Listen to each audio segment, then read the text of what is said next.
একদম। তো আমি তো ব্যবসা করতে এসেছি তাই না, আমি তো মানুষকে মারতে আসিনি এখানে। এটা কি ফুল নাকি?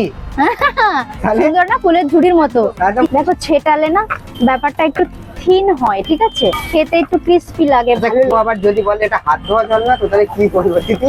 এটা চালে তখন তখন ফুচকা কাকুকে দেখিয়ে দেবে, বা হাতের এই নখটা দিয়ে যখন আলুটা পুড়ে দেয়, ঠিক আছে, ওটা দেখিয়ে দেবে। আমি তো ডান হাত দিয়ে করছি, তাও কেউই চায় না যে আনহাইজেনিক খাবার দিতে। কেন কি আমার দোকানের রেপুটেশন নষ্ট হবে, আমার খাবারের কাস্টমার নষ্ট হবে, আমি সেটা কেন করব বলো? কিন্তু করছে, আমি হাইজেন মেনটেন করছি, ঠিক আছে। Obviously. বললো ওই ব্যাপারে আই ডোন্ট কেয়ার, আমি তো জানি যে আমার খাবারটা পরিষ্কার থাকলে লোকে খাবে। একদম। তো আমি তো ব্যবসা করতে এসেছি তাই না, আমি তো মানুষকে মারতে আসিনি এখানে। যার যেমন মনে হয় বলুক, ঠিক আছে, আমি জানি ভেতর থেকে আমি কেমন বা কি চাই। এখন ফুচকা খাওয়ার জন্য পাগল হয়ে যায়, ঠিক আছে। আমি দেখেছি আমি ছেলেমেয়েরা তো ফুচকা খেতে পছন্দ করে। এই আবার দেখেছি মেয়েরাই কিন্তু ফুচকা খেতে বেশি ভালোবাসে। হ্যাঁ ভালোবাসে, আর বেশিরভাগ দিদিরাই দেখছি আমাকে এরকম কমেন্ট করছে, ঠিক আছে।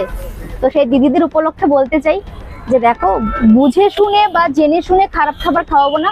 কেন কি আমি চাই দোকানের মানে কাস্টমাররা লক্ষ্মী হয়, তারা আসুক, ঠিক আছে, আসুক, আমার ব্যবসা ভালো হোক, তারাও ভালো টেস্ট পাক।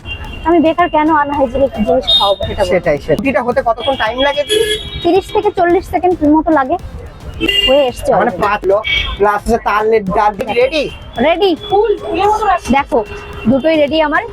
বাহ, এটা কি ফুল নাকি? তাহলে? সুন্দর না, ফুলের ঝুড়ির মতো, একদম। কি সুন্দর দেখতে, তাই না? এটা দেখেও যদি মানুষ বলে এরকম, সত্যি কি সুন্দর, ইনোসেন্ট একদম।